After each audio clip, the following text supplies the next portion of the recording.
शिक्षा रे जतेबेले पिला माने फेल बोली नथिला समस्त पंचम श्रेणी रे हो कि अष्टम श्रेणी रे हो से मान को पास करी दिया जाउथला।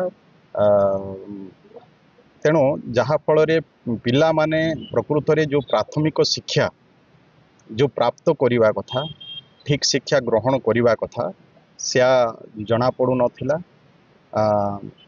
जहा को कि वर्तमान जो राइट टू एजुकेशन अच्छी राइट टू एजुकेशन संशोधन अणा पिला जतेबेले पंचम श्रेणी रे परीक्षा दब परीक्षा रे जदि फेल हब पिला से पंचम श्रेणी रे ही रही थिबो से कंटिन्यू करिवो नचेत फेल हला परे ताकू आउ 2 मास परे से पुणी थरे परीक्षा देबा पई ताकू सुजोग दिया हबो। तहिरे भी जदि से फेल होउची तो से पंचम श्रेणी रे कंटिन्यू करिवो। ई प्रकार व्यवस्था रही वर्तमान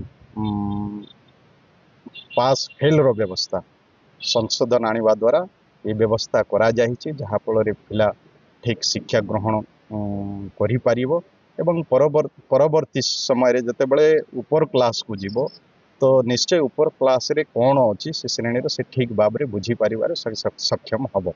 नचेत जतेबेले से पंचम श्रेणी रे ठीक से जतेबेले से पाठ पढ़ी नाही तो परवर्ती समय जतेबेले से पंचम रु षष्ठ को जाए षष्ठ श्रेणी रो पाठ बुझीबाटा कष्ट होउतिला।